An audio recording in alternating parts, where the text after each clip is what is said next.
Sir, it's done. We are live. Yeah. Good afternoon, everyone. I'm Dr. Kirti Soota from Dr. Makkar's Diabetes and Obesity Center.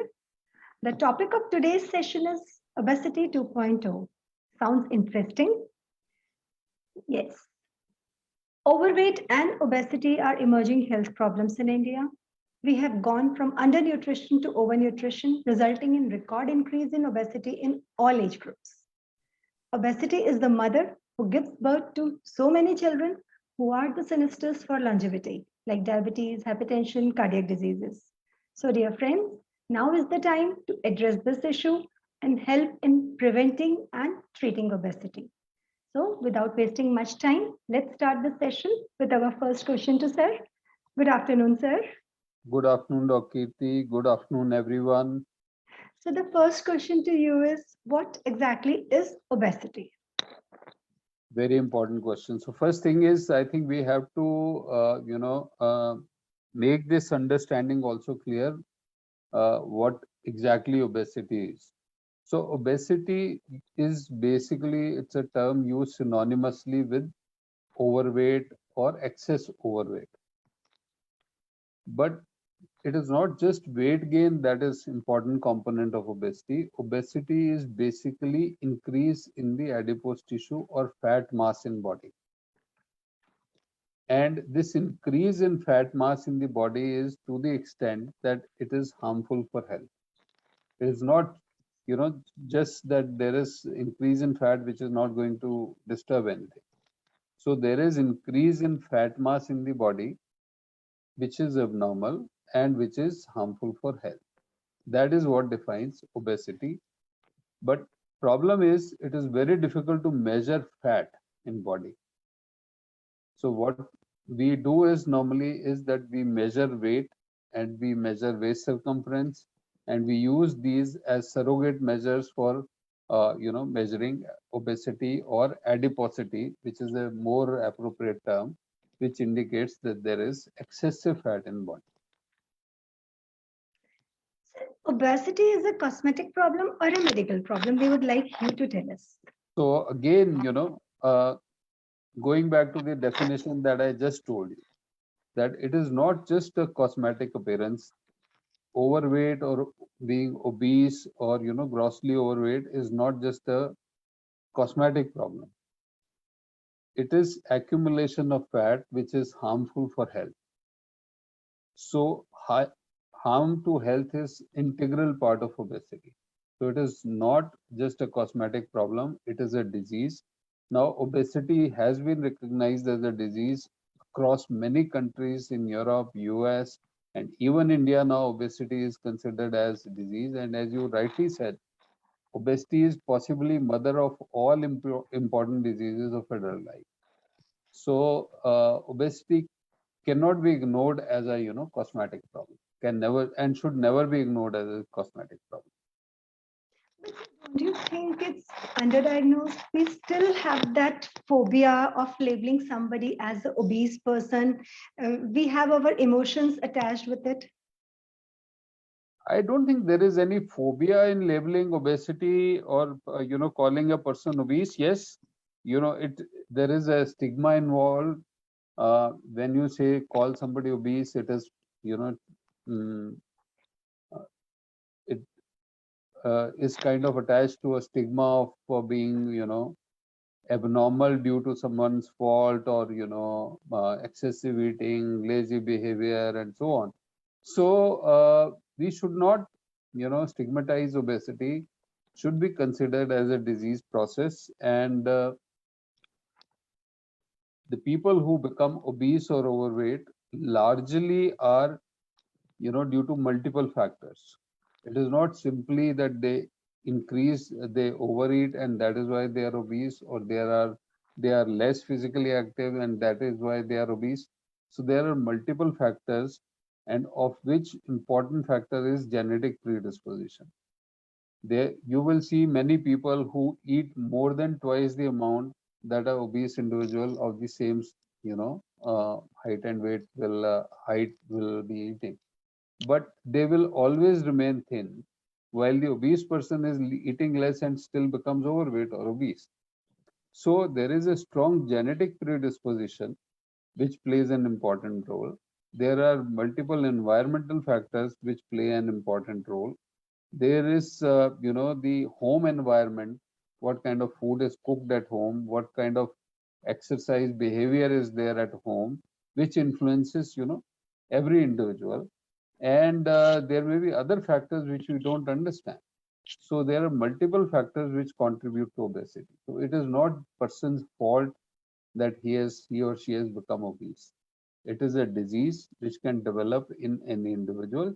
And we Indians, unfortunately, are we have a high predisposition to gain weight and also get complications of obesity at a lower level of body fat mass. Is it so that obesity can be self-diagnosed and self-treated? So, obesity, first thing is, let's come to the first part is diagnosis. So it is very simple. This is called eyeball test. You look at an individual, you can make out this person is overweight or obese, and by and large, your diagnosis will be correct. So you don't need to go to a doctor to find out whether you are obese or not. Then there are very simple calculations which can tell you whether you are overweight or obese. Simply by measuring height and weight, you can put it in a formula by calculating body mass index. And based on height and weight, body mass index can be calculated. And normal body mass index for Indian people is less than 23. Anything between 18 to 23 is considered normal. 23 to 25 is considered overweight, and more than 25 is considered obese. Then there is something called central obesity, which does not even account for weight or height. All you need to measure waist circumference, and the normal waist circumference in Indian women should be less than 80 centimeters, and for men it should be less than 90 centimeters. And if it is more than that, it signifies the presence of central obesity or central adiposity. That is the term used. And this is indicative of high risk for developing all kind of metabolic diseases, including diabetes, cholesterol abnormalities, um, high blood pressure, heart disease, kidney disease, number of cancers, which are, there is increased risk. So uh, central adiposity is actually more, more of a danger, or more increases the risk for complications more than the generalized obesity. So we always say obesity is spreading fast in India. Why is it so? So again, there are multiple factors. Possibly there, mm, there has been a tremendous change in the socio-economic structure in India. India is a developing country, and almost all the developing countries across the globe, or the developed countries, when they were developing countries, they have been through similar transition. So what has happened in last 40 years or so, there has been an increased availability of food generally. We are not seeing any famines or droughts that used to be common in India. India, after the Green Revolution, has started producing enough grain that they are self-sufficient. We don't need to import grain most of the time now. In fact, India currently is sending, wheat as aid to the Ukraine and the countries around where the wheat supply is getting short. So we have sufficient supply of food. We have improvement in the overall economic status of the people. If you look at today's newspaper, the figure quoted for Delhi's average per capita income is about 4 lakhs per year, which makes it about 25,000 rupees a month, right? So earlier it used to be very, very less. So with increasing availability of food and increasing mechanization in all aspects of life, transportation has become easily available now. You don't need to walk more. Everybody walks for even 100 meters. Person drives a two-wheeler or a four-wheeler. Nobody wants to walk. People may go to gym for exercise, but they will not go for walk regularly, right? So everything has become remote controlled. Earlier, if you were watching TV, you would have to get up to change the channel or switch it on or switch it off. Now you don't need it because you have a remote. Same is the remote for air conditioner. You have a remote for fan. You have a remote for switching on lights, off switching off lights. You have remotes for even moving the curtains. So everything has got mechanized. So physical activity has come down drastically. And then there are too many things happening on uh, in terms of availability of entertainment. The TV has got converted to, you know, it was always a idiot box. Now it has become super idiot box because you can watch as many as 200 channels or 300 channels on TV at any given time. You have now, again, the digital media, which has taken over even TV. You have Netflix, you have Prime Video, so on, which is offering ongoing entertainment which you can't finish.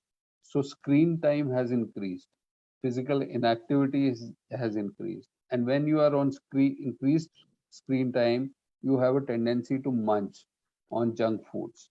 You eat chips, you eat, corn, popcorns, and so on.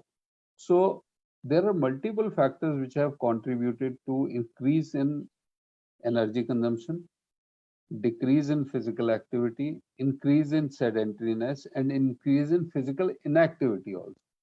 It is not that physical activity has come down. People once, uh, earlier days when all these entertainments were not available, the children were playing outside in the streets or in the parks. Now nobody is going out because everything is on screen. You play cricket on screen, you play tennis on screen, video games. So physical inactivity has also increased. People have become very, very inactive. So there are multiple factors. Genetic predisposition, exposed to environment which is obesogenic, which has predisposed everyone to become overweight or obese. So there is a significant increase in number of overweight and obese people. And currently in India, almost 20% of people are obese. So, can you share your experience during these few months when we were under lockdowns, we were under restrictions? Have you seen any change in the pattern? So again, during lockdown, there have been two types of changes that people went through. Large majority became more inactive. There was increase in stress. People lost jobs. People were confined to home. Social interactions decreased. People were experimenting with food. They were cooking food. They were cooking special foods. So they were eating more. They were not going out because of fear of COVID infection. So they were confined to home. Physical activity came down, and people started gaining more weight. And there was depression component, which was common. There is a big impact on mental health, which again leads to increase in the risk of obesity. Smaller number of people were, very particular about health. They got more time to exercise. They got more time to focus on their eating behavior, and they maintained weight or improved weight. They lost weight also. But majority tended to gain weight because of multiple reasons during these 2 months period. So another very important point which comes into one's mind is, hey, can one be obese without knowing it? Why not? Obesity is not causing you any problem, unless you get the comorbidities or other problems, or you are significantly overweight or obese and you are not able to walk, or your breathing gets affected, or you become, you develop something called Pickwickian syndrome, that you have a tendency to doze off or sleep while sitting every few minutes, or you start getting sleepy during driving. Then you start noticing that your weight is causing problem. Or in fact, just bending forward becomes so difficult if you have a big amount of fat around the waist. So there are multiple things which can give you a clue that you are overweight or obese, but people usually ignore, obesity as a problem because they think this is a normal. Some people are have more weight, some people have less weight, so this is like a normal variation. So let's talk of what will happen if you leave obesity untreated. We don't go for the treatment. जैसे हैं So ठीक है. uh, that is the approach usually for most Yes. of the people. See, Yes. we are seeing so many patients in Yes. clinic every day. Yes. If we check body weight of 10 people, I think 7 out of 10 are overweight or obese. Perfect. But out of 10, not even one complains that my weight is a problem.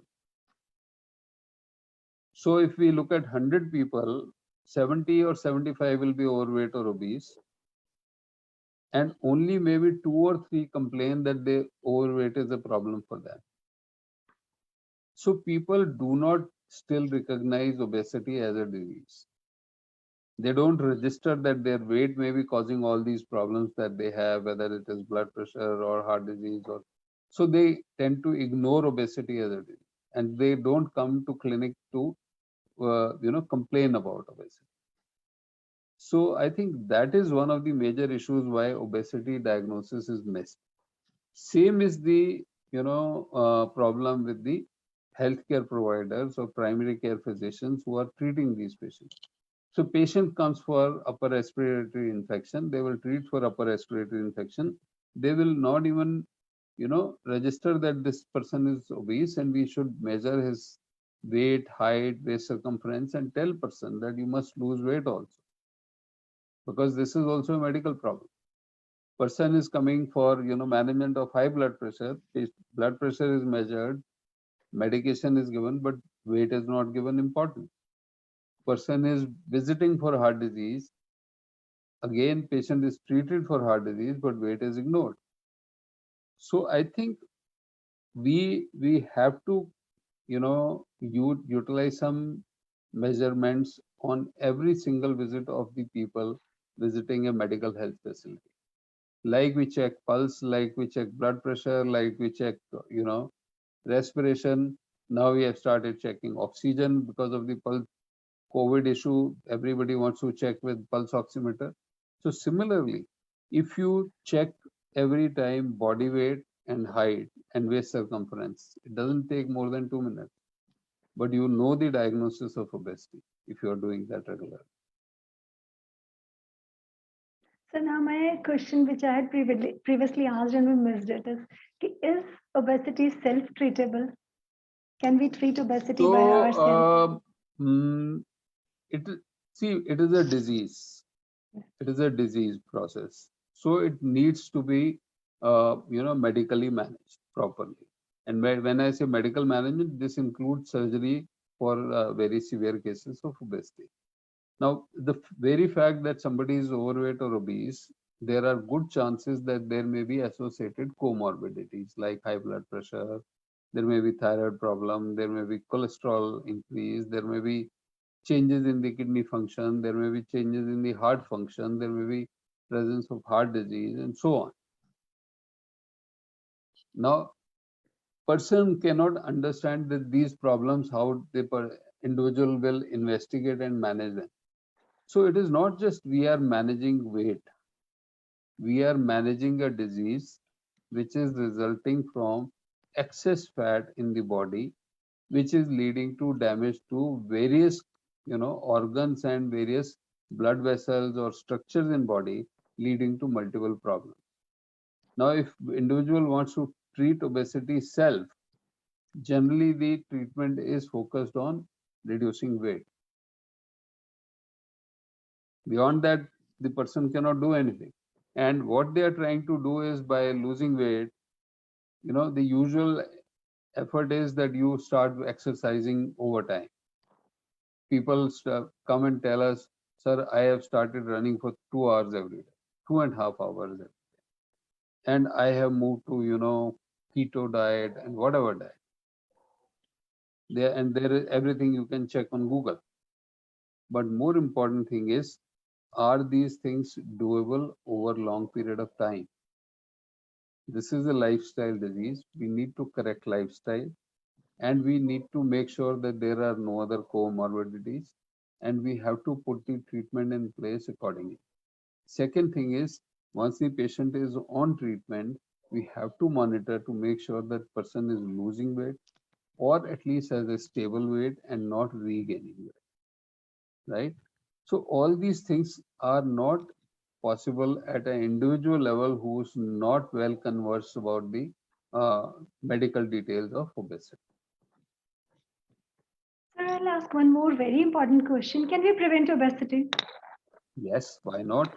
So prevention should begin right at the early age. Now, first thing is we have to know why obese, who are more prone to get obese. So first thing is children who are born underweight. They tend to have a early catch-up growth and move towards obesity.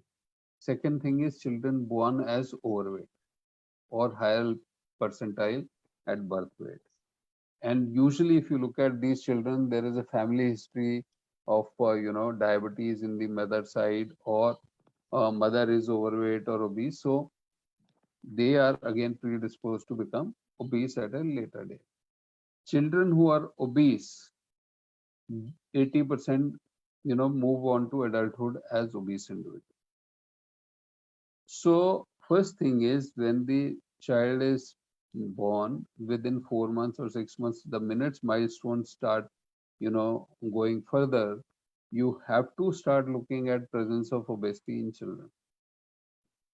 And if they are moving towards obese side, you have to make sure that you have to find out factors why child is becoming obese, because this is one stage where congenital or genetic components of obesity may be present, though they are rare. Usually it is the lifestyle. The parents are busy, they have to give the child a screen and some food to eat, and the child is also now very smart because they know how to use Swiggy and Zomato. They don't need to pay money and food gets delivered and they eat, and the exercise is not promoted most of the time. So these are the things which are quite preventable with education of children, that they have to focus on their own health and not become obese, right? Right, So sir. it is very important to look at all these aspects when we are talking of obesity. So, sir, by losing weight, can we improve or prevent our health problems? Yes. So there is enough data that if you lose 5% body weight, there is improvement in blood glucose levels, cholesterol levels, blood pressure levels. There is improvement in overall feeling of health, well-being. There is improvement in joint function, lung function, and so on. If you lose about 10% body weight, there is significant improvement in diabetes, blood pressure, and a risk of heart disease. If you lose 10%, any intentional weight loss, actually, anybody attempting a weight loss, if they are obese, leads to almost 30% reduction in the risk of getting a heart disease or a heart attack, right? Any reduction in body weight more than 5 to 10% is associated with significant risk reduction for comorbidities as well as the risk of early death. It also reduces the risk of heart disease, kidney disease, heart failure, risk of cancers which come up with long-term overweight or obesity. So there are multiple things that can get affected by losing weight. On the positive side, there is overall improvement in the health whenever one tends to lose weight. Also, the most another very important component that improves with the weight loss is the mental health. People, are find life to be better. Their thought process improves. Their stress level goes down. Another important factor that is associated with obesity is also impotence. And this is a major challenge in the young adults or the middle age or even early old age. So all these factors improve with weight loss. So weight loss is, it must be attempted in all individuals who have a body mass index of more than 27 or even 25. So basically, sir, what I can make it out is that we should understand obesity, we should address this as a disease, and we should take steps to prevent obesity because Absolutely. preventing is easy than treating it. And for prevention, you don't need to do, very big effort. Simply, focusing on food, that you don't consume unnecessary extra calories, have healthy eating habits, and have a routine of physical activity in the range of 45 to 60 minutes every day. So if you have a structured diet plan with you, which gives you adequate proteins, adequate calories, not excess calories, adequate amount of fiber, minerals, vitamins, and you are eating on time, and you are exercising for 1 hour every day, that is good, good, good enough to control or prevent the development of overweight or obesity. And as a parent, we always tell you be a role model for your kids because they'll follow Always. you. So I mentioned about the family, overall Yes, family structure, how it works. yes. So everybody is sedentary in family, nobody is going for a walk. So there is a popular quote that obesity doesn't run in families. It runs in families because no one in the family runs. Uh, to some extent, schools have also a role in these health issues of kids also. They should Yes. also be aware of all these things. What So I feel is, education is an important component for prevention of obesity and making of people, children aware about obesity. Second thing, most of the schools have, to my best of my understanding, they have a 30 minutes slot for physical activity. Now that gets compromised for the, because of the stress of exams or entrance exams and so on. But I think if you maintain 1 hour physical activity on daily basis, mm, you are mentally better off. Your concentration improves, your stress level is lower, and maybe you will be more efficient in your studies and perform better with the studies. so the take-home message from your side today. So again, obesity is a disease. It is not just cosmetic problem, and doesn't mean that your weight is increased. Whenever there is increase in weight, 99% it is because of the increase in adipose tissue or fat mass in the body, which is going to lead to harm to various organs, and majorly our blood vessels, kidneys, heart, high blood pressure, cholesterol abnormalities. Then because of weight, you have problems with breathing. You can get sleep apnea. You can get Pickwickian syndrome. You can have joint problems because your joints are carrying excess weight all the time, and so on. So there can be multiple problems because of obesity. So obesity is to be identified as quickly as possible and also managed, and managed aggressively, not just ignore it that somebody is obese. You don't even want to talk to the person about obesity. So you should always, if if person diagnoses obesity for oneself, person should contact a physician who treats obesity. And if the physician is seeing patients in clinic, they should simply start measuring height, weight, and waist circumference, and they will find out that they have good number of patients who are already obese, and they should intervene at that. Another one more thing which we have missed is usually what we miss is insulin resistance signs, acanthosis. Please just point it out. We would like So to there you to is a address it. lot of people will find, hyperpigmentation or dark coloring of skin, usually in the skin folds or at the bony points, wherever there are bony prominences like over elbow or on the top of, finger joints. These points become dark. And this is indicative of presence of insulin resistance, which is one of the things which obesity leads to in early course of disease. So if you are developing acanthosis, you should look for excess fat in body and presence of obesity. And if you treat it well, usually the acanthosis will disappear. So that brings to the end of this session. Thank you everyone for joining. Thank you. Thank you, Dr. Kirti, and thank you everyone for joining our Facebook Live. Hope we are able to give you every time we are able to give you some addition to your existing knowledge and some clarification about the various disease areas that we discuss here. And we hope that you will keep joining further. And we also hope that we'll be able to uh, make you more educated, more aware about the disease process, and help you manage your disease well and maintain good health. Thank you. Thank you.